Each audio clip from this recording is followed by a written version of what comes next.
na naman kinaya ng mga Kim Pao fans ang chemistry na mayroon sina Kim Chiu at Paolo Abilino. Ibinahagi ng Star Cinema sa kanilang Instagram ang behind the scene ng photoshoot ni na Kim Chiu at Paolo na bahagi ng kanilang promotion sa pelikula nilang My Love Will Make You Disappear. Kilig na naman ang mga fans sa kulitan ng dalawa. Paano'y mukhang kay Kim lang titiklop si Paolo katulad ng pagtigil nito sa pang-aasar at pagbuo ng heart ng magtampo ang aktres. Super cute din ang dalawa sa ilang posing at iba pang kilig nang maglapit ang kanilang mga mukha. Nagwala na naman ang mga Kim Pao fans sa ayudang video na ito. Samantala, walang duda na hindi gagastos ng kahit piso si Kim Chiu sa piling ni Paolo Abilino kapag officially ay sila na ang magjowa. Napatunayan ito sa trip ng Kim Pao sa Dubai na mapapanood sa YouTube account ni Kim kung saan pinagsama-sama niya ang lahat ng naging ganap nila ni Paolo sa bansa. Isa nga sa nagtrend ay ang request ni Kim na ipag-shopping siya ni Paolo at credit card nito ang gagamitin.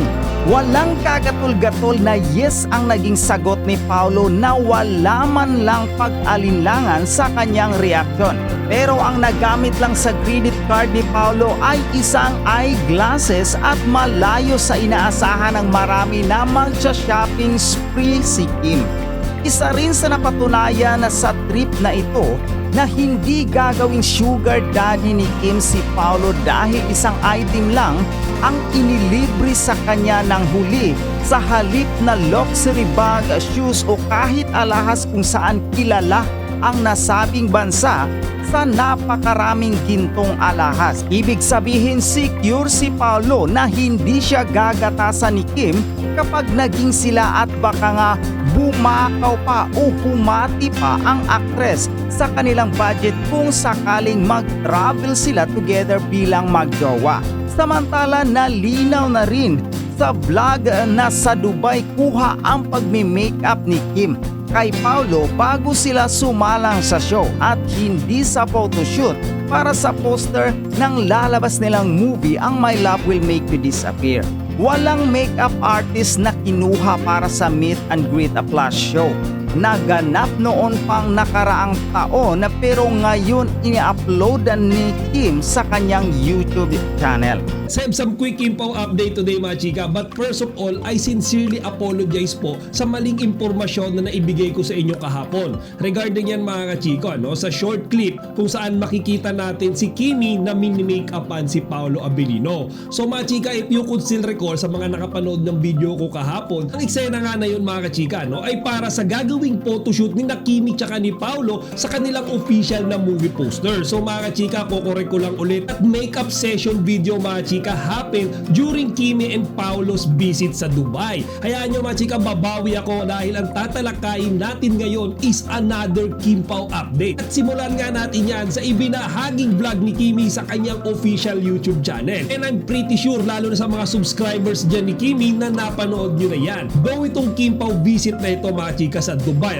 happened way back last year, June 2024. Actually, I already made a few contents last year mga chika sa naging performance nila dyan, pero for some reason mas nakakakilig na siyang panoorin ngayon mga chika. At mayroong dalawang eksena sa vlog na yan ni Kimi mga chika that really caught my attention.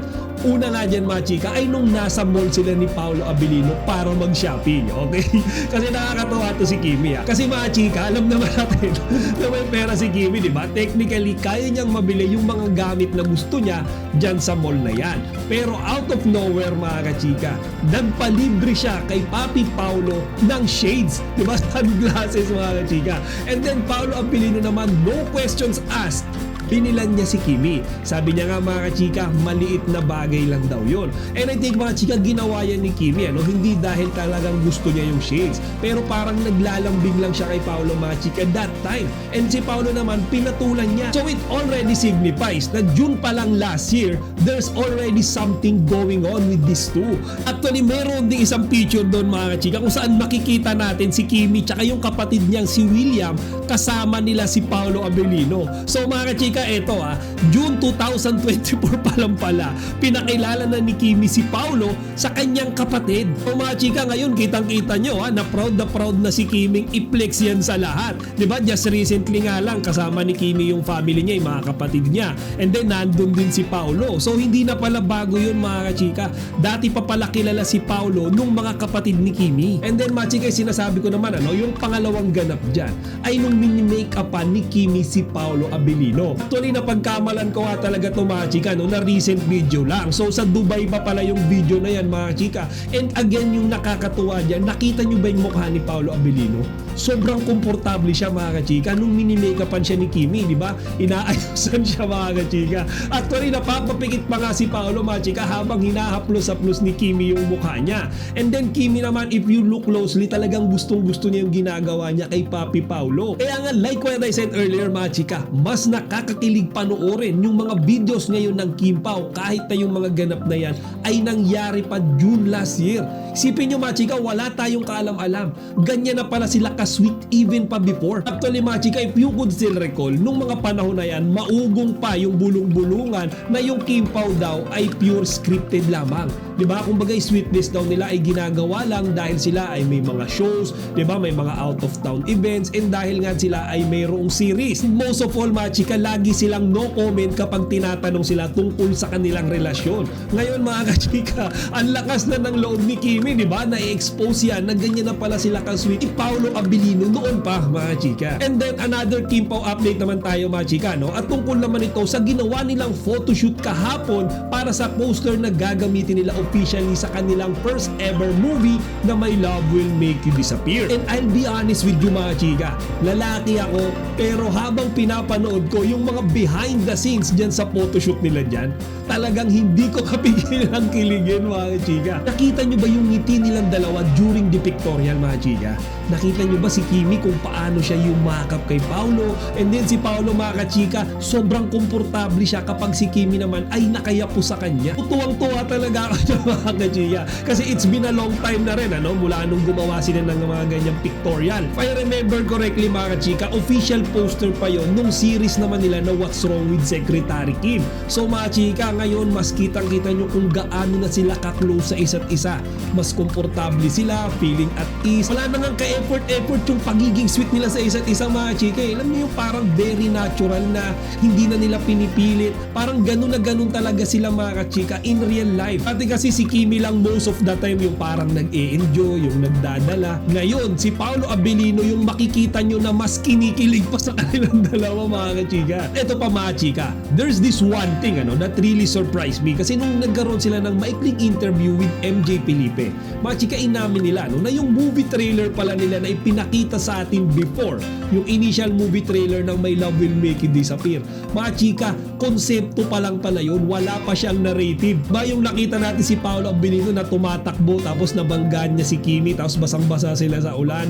Mga chika, yung pala eksena na yun ay ginawa lamang nila for the sake ng trailer. It simply means mga chika na hindi pa nila nasushoot yun officially sa movie na ginagawa nila. Pero di ba nakakatuwa kasi kahit napakaikli lang nung trailer nila mga chika, talagang napakadami ng kinilig. Diba? Hindi lang mga fans kasi mga fellow celebrities nila na nakakita nun, nakapanood nun, lahat pinapurihan yan. And lastly mga chika, ngayong araw January 6 ay magsisimula ng i-promote ni Kimi tsaka ni Paolo yung kanilang pelikula. So mga chika, let's expect na mas mapapadalas natin silang makita na magkasama. Syempre, they will be promoting their movies sa iba't ibang mga shows, diba? Like It's Showtime. Definitely mga chika, hindi mawawala dyan yung kanilang mga TV guestings, press interviews, media conferences, and most likely mga chika, magkakaroon din sila ng mga mall shows, mga out of town events para mahikayat syempre yung mga audiences na panoorin yung kanilang pelikula. Pero ako personally, for me mga chika, hindi na nila masyadong kailangan mag-effort para hikayatin yung mga manonood or para i-promote yung kanilang movie kasi sigurado ko mga chika, yung mga tao na yung lalapit sa kanilang dalawa. Ito yung movie na matagal na nating hinihintay last year pa mga chika. Actually, ongoing pa nga lang yung linlang. Marami nang nagde-demand, nagre-request na sana gawa ng pelikula ang Kim Pao. So eto na yun mga chika, isang buwan na lang mahigit, officially na nating mapapanood yan yan sa mga sinihan February 12, 2025. Para sa mga hindi pa nakakapanood nitong mga behind the scenes sa movie poster photoshoot ni Kimi tsaka ni Paolo, halina't sabay-sabay tayong manood at